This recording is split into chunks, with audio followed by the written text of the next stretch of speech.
think it's been a struggle to be like, to get everyone on board with the same like goal, and especially because we've won. After the first practice, I was like, this is like my team. Like, I love these people and I just met them. Ultimately, that's our destination. Immediately before season started, I was told, we're not really sure what's going on with you, but just to be safe, like, you can't play. And I just felt like I wanted to prove it to myself, but more so everyone else, that like how hard I worked was going to pay off.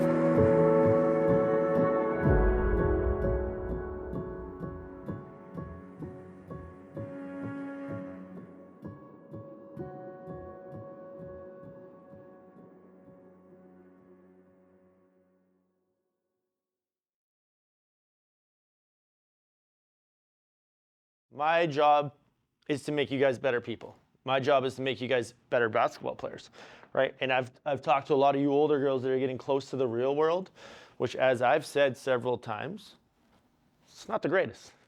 Being a college athlete is probably going to be like one of those pillars that you guys are going to lean back and remember. I can guarantee you that. But everything we do here is setting you up for real life, because everything is a competition. And it's pretty easy for me. I would say this is now year 14. Like, I hate to see it, but I know my athletes that are going to be super successful. Like, I just know the ones that are really going to like kick ass in life, because they've shown it to me for 3, 4, 5 years here, and I understand that personality and how they've grown as a person is going to help them in the real world. They're not asking for handouts. His relationship with us has really allowed us to like grow as like adults too, so that's been really nice. I don't think other teams or other players would necessarily be able to say that. We're uniquely close with like Chris's family, things like that you also don't get a lot of places. I think going from something like this to something where you pass by your coach in the hallway and maybe say hi, maybe don't really know much about their day, don't like things like that. I think that'd be so difficult, because it also depends on what you like, but I think it's so unique that we do have that family aspect here. I see these girls literally every single day. They become a part of our lives, and as we start to watch them every Friday and Saturday nights, it becomes a little bit more as to what we do. But yeah, they become a part of our family for whether it's 6 months or 5 years or 8 years, like Tori. They kind of fit in, and then it's really awesome to see them grow and develop and move on to bigger and better things. And hearing about those things now is always, I think, probably one of the most rewarding things for Chris.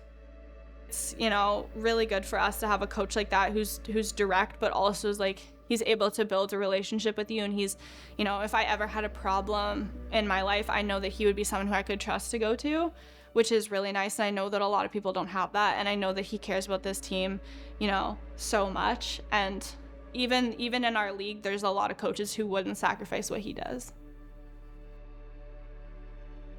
We were always honest to each other with everything. Like, Chris knows, like, when he's pissed at me, if he yells at me, he knows he's gonna get the best of me. And that's, I think, the point. Like, I know how to talk to Chris, basically. I have a really good relationship with him, and I love the fact that I have that with him. 2 hands, right? So this is what I'm talking about. So now we're giving them a bunch of tempo in life, because now they're getting into you. So when you're out there, you're under control, right? We are not reaching. Everything's good, okay? Keep going. Hey, what is this? Did you make this during the game? I cannot thank him. He literally saved my life. Like, I love him to bits. We fight, but at the end of the day, like, it's always, like, it's all love. He's like I wouldn't say like a big papa, like he said. He's more like a big brother. Yeah, he's like my family now. My job, I said this when I took over the program, I'm not coming here to try to be okay. I want to win a championship, and I want to win a national championship. I will never be satisfied, and once we win that, I probably won't be satisfied until it happens again. Now, the other part of my job, which is more important, is creating great humans, and I want these girls to be successful in life. So I want them to be fantastic moms and sisters and girlfriends and partners and wives. I want them to be so successful from the lessons they learned on the court with us and off the court on how to act and how to be humans at an elite level, That's what I want to see. So when my girls go on and they become doctors or dentists or musicians, that's what makes me really proud. And then I get the text of, you know, their kid or they're getting married. That's the part of the job that no one sees. You only see the athlete time, but all the time that I'm investing in these athletes is to help make them better people for society.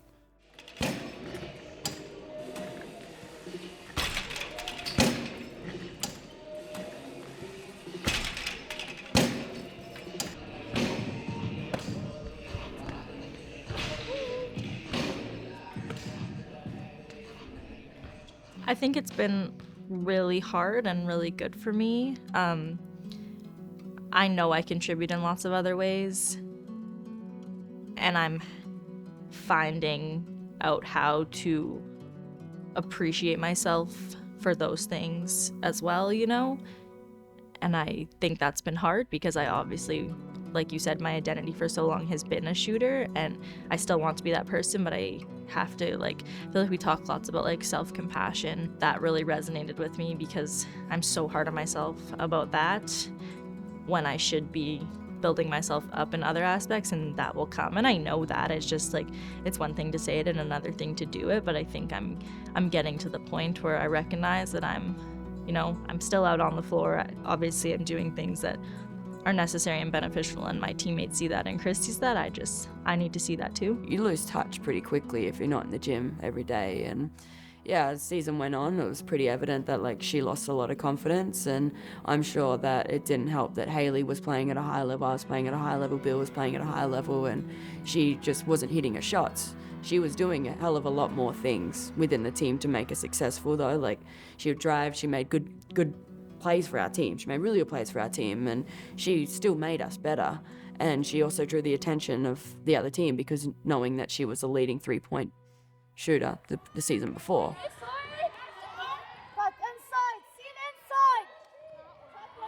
Shoot the ball, Jade! Shoot the ball! You're wide open. No one's on you at all. You're not even looking to shoot the ball. Shoot the ball. This is wide open. You need to shoot the ball. I cannot play you if you don't shoot the ball. Because right now, I don't know what the deal is, but you are still a good shooter. That hasn't changed, right? So you missed some shots yesterday. That's fine. Right now, I'm having a real tough time putting you in over any of these rookies right now.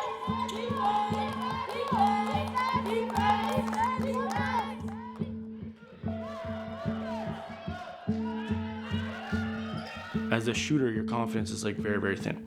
And she would take some good shots and miss them, and then she would take some bad shots. So we were trying all year to get her to shoot the ball, and for her to realize just her being on the floor stretches the defense. Nate is one of those games where we just try to get her to shoot the ball because we know Zaya shoots it very well. We know Alana does.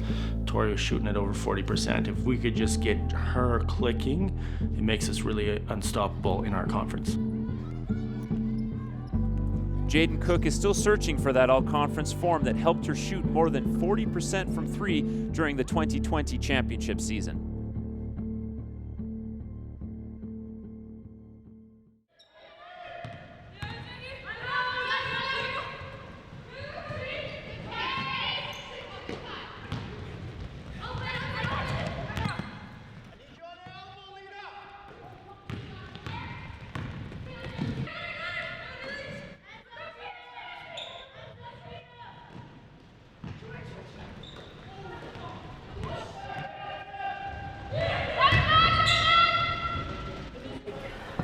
Guess what?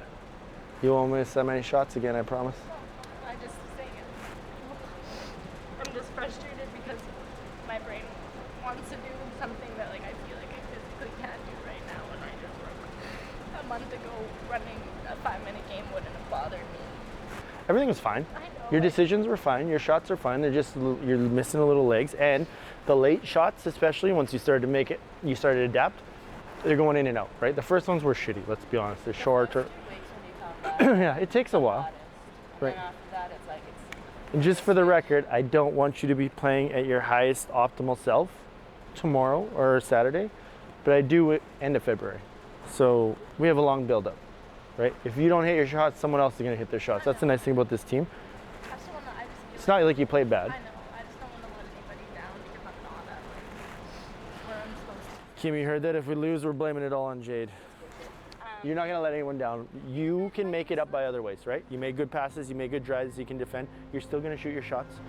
And like I said, if you don't hit them, guess what? Hales will, Tori will, someone else will hit them. I'm really trying to like take those things in because I want to be the best version of myself, but I feel like I work myself up so much about like not being that, or you know, like not always being the best version. I just feel like time really, this is super a tangent, but time really stresses me out, you know, just in terms of like, am I wasting this time not being the best version of myself right now, you know? So I think I just want to be that so that I'm getting everything out of all of my opportunities.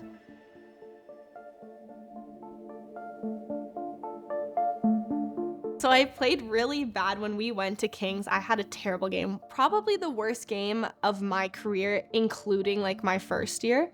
Just, it was awful. And he said to me on the bench, he's like, you need to just like stop thinking about it. And normally when Chris takes you off on the bench, he's yelling at you. He's like, yeah, like you got to do this and this. And he said, he's like, you just need to like not try to do less. And I was like, okay. I was like, so him approaching me calmly, I was like, okay. I was like, calm. Refs are looking at you from early in the game with your temper, right? That was just temper. So that's a possession we just can't have in any game because now it's a turnover. So you're trying to get back in a rhythm playing, right? You've only played 3 games the whole season, and you taking a dumb foul like that doesn't make me as a coach want to play you more, right? So you need to play controlled and disciplined, okay? Play within the offense. We're fine.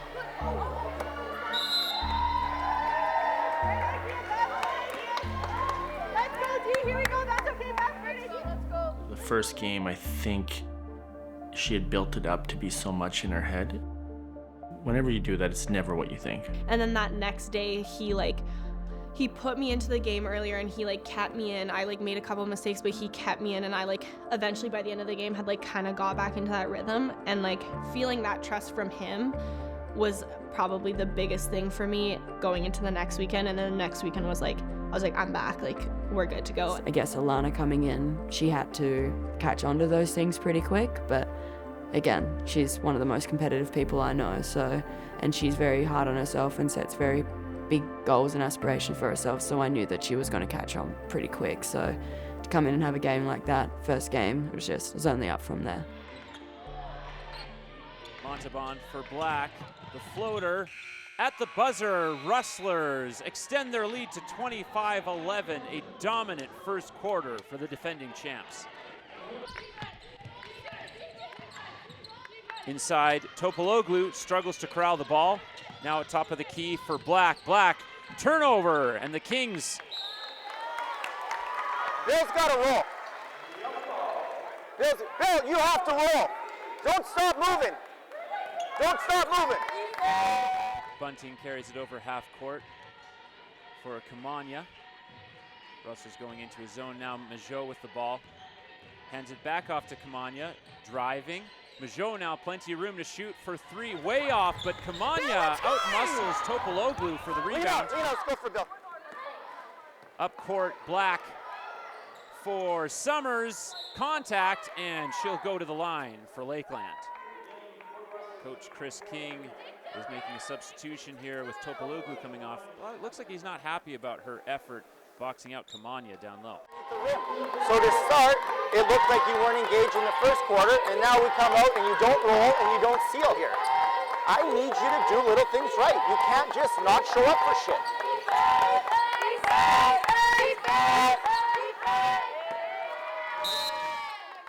It was like everything was too much of an effort, right? And then right away, doing the slouchy shoulders, and for me, I haven't seen that Bill for a couple of years, right?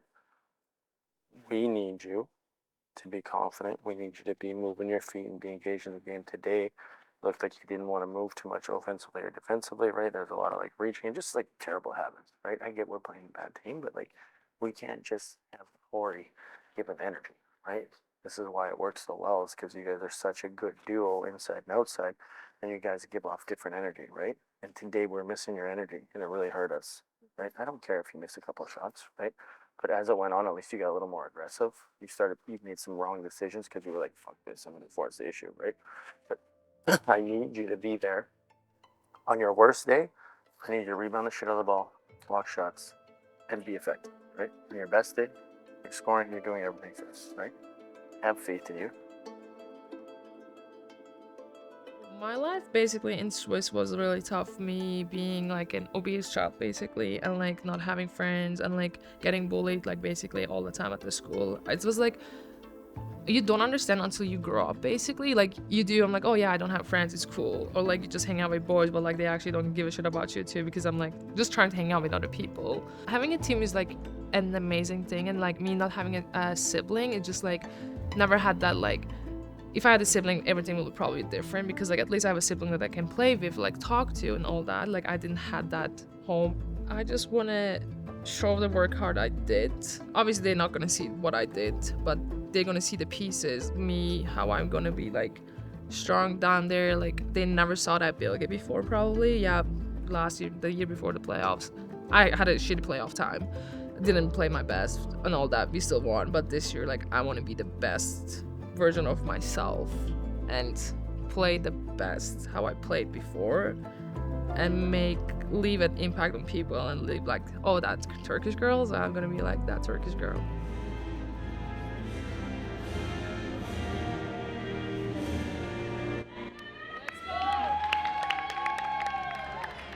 Black for Topologlu, misses, but grabs her own rebound. 2 points for Topologlu. Nate has no answer for her down low. Up court, great pass from Dugan, and Topologlu finishes that off. Inside for Topologlu again, another 2 points for 14. I love Bill. Bill's skill set is just unworldly. The way that she can pass and shoot. Her offensive skill set is unreal. Her IQ is very high, and that comes from the European system. You have to be a scorer for people to step in on you, so she helped herself in that sense, where everyone had to know where she was and everyone had to be ready to defend her. But that made everybody else's lives like a lot better, because as soon as she got the ball in the post, my defender was like, oh, like this 6'4" girl, she's got the ball, I'm gonna worry about her, like you just hold tight or whatever. And then that gave me a really good opportunity. Like I got so many cuts, and she just knew how to like hit people that were wide open. She's absolutely who you wanted on your team and who you wanted there. Like she gets the ball, she's looking for you, she wants you to cut, she wants you to score. Like she loves that and gets so excited for that, and like that's so rare. A dominant performance from Topologlu, 21 points, 15 rebounds, a prototypical double-double from the best post player in the ACAC. The Rustlers continue their undefeated season.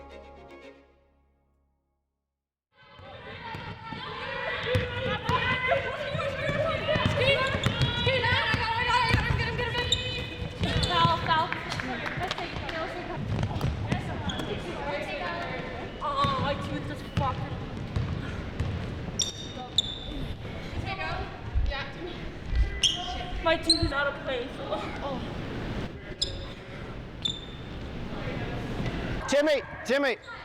Timmy, before you get ice, let me see. Is it out? Yeah. Which one? The front one? Okay, can you move it?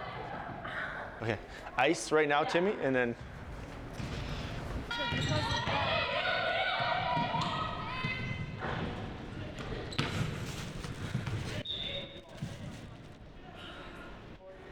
Timmy, at the end of practice, we'll phone the dentist for you. Yeah, I'm crying. It's okay. Listen, you're not the first person. Hey, at least you didn't lose it all the way. It's still there. I was so nervous. Good, Al. Good pull, Tor. Good crash, good crash. Good, Tia, good hustle. Right idea. Oh. I want an elbow right to the face. Push my tooth straight back. I thought you had braces on. No. Did she say that? She was a braces like she had braces. I had them, but Okay. So it was a very emotional yeah. 30 minutes of practice. Okay, let's freeze that. Yeah, finish that up. We're going to take good care of you, I promise, okay? You'll fix that. Okay? Cold as normal. Yeah, cold. Okay? No. Nothing there? Nothing. Okay. Here? Yeah. Okay, so that's good. Okay, so what that means is the nerve is like severed. Okay? Awesome. Which is fine. Okay? It's all good. Okay. What we need to do is I need to get that tooth looking good. So we need to move it back into position. Okay? So I'm not here to hurt you. I just want to see if it's mobile, okay? Does that hurt you when I push that? No? Now, Is this unfortunate? Yes, 100%. This is not fun. But the best part about this, you didn't break any tooth structure, okay? Okay. And all that is, just like a normal filling, you got frozen like a normal filling, it just takes a little longer. Like a little hole in the back of your tooth. Yeah. And then clean out the nerve, put a little filling in it, good to go. Okay? Yeah. So It's been a rough 2 days. I am the problem, I've realized. Luckily, masks are still a thing. I'm sorry, I didn't send it to you because it was insensitive, so I'll just show you. You did? I've seen this one before. That's what I was afraid was gonna happen to me. It's Like my when you it's take it my out, tooth, like when you Nana. take it out before you go to bed. Or like when you have to eat, it's like, oh, let me just pull it out while I'm at a restaurant. you would for I would sure never, never I be would kissing starve anybody myself. then. I would liquid diet. Only. Oh, that's good. Anyone in here, raise your hand if you ever struggle with confidence. Okay, good, right? We got it. All of us agree we all struggle with confidence at some point. So, a little bit of a confidence builder today is we are going to put one of your names on the board, and every single teammate is going to come up and write something that they value in them as either a player or as a person. Okay? It seems like every year there's that one point that turns the season either way. You can feel it kind of teetering. On that Grand Prairie weekend, I think we had scheduled the team talk to be about an hour. I was really pumped for them to like talk about each other, and it's really important for girls to build each other up to understand how they value each other. That team talk took almost 4 hours, but it was really impactful. It was very emotionally draining. It was very impactful. I think it gave a lot of validation to the rest of the girls on how their teammates viewed them. And okay, I put you always want to play at your best, because when you're in practice and you're not playing good, you know you can do better, and you always strive to just be the best you can on the court. Right, and once you have someone's trust or you trust them, that's like an unbreakable bond with you, so that's a pretty cool thing that I value in you. I said you are strong, because like even when things maybe aren't going the best and like we've had ups and downs, like you still show up every single day and like give it your all and help the people around you. I put mother because you're always there for everyone, like Max said, and you're the glue that holds us together. You put me in my place when I'm wrong, good cop, bad cop, I guess, relationship. But yeah, I really appreciate you helping us. I said you wear your heart on your sleeve. I know we talk about it all the time, but although you think it's a bad thing, you're the first one and always the only one who will be an open book about absolutely everything that's right, wrong. You figuring out it's okay to do things for myself. I don't need to follow this path or this path, and figuring out who you are and who you want to be, and that's a pretty cool thing for a coach to watch develop. That's why I always love seeing players stay and seeing how that changes year to year. So that's been pretty cool. So I value that. I've went to practices with the mindset of I'm gonna be today's Haley. Like I'm going to be so positive, and I'm just gonna try my best to pick everyone else up. Next year, I think one of the biggest reasons why Don't do next year. One of the biggest reasons why I'm going to struggle being away is not having someone like you visible to me back home. So that's probably why I'm going to come running back, other than you guys. Well, cause every day.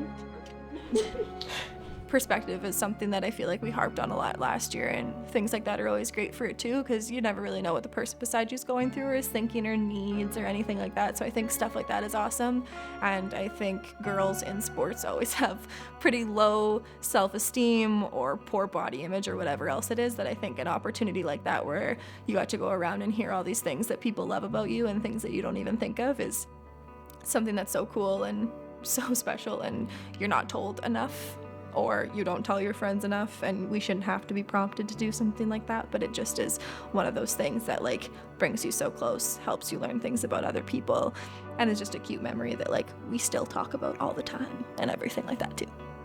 it was a close team at the start of the year, but you could just feel like now they're just like connected in this and the love that they had for each other. But to actually open up and understand where they came from, I thought was really cool. It was one of the better things that we've done. Like I said, each year there's something. The year before when we went to Paris, for sure, that was the incident. Not as glamorous as Paris, probably more important.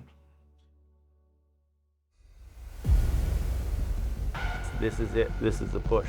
it was a hostile environment to play in.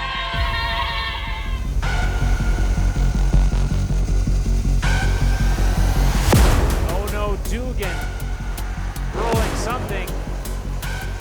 I can remember just thinking like, yeah, this isn't good. Not a good sign for the Rustlers.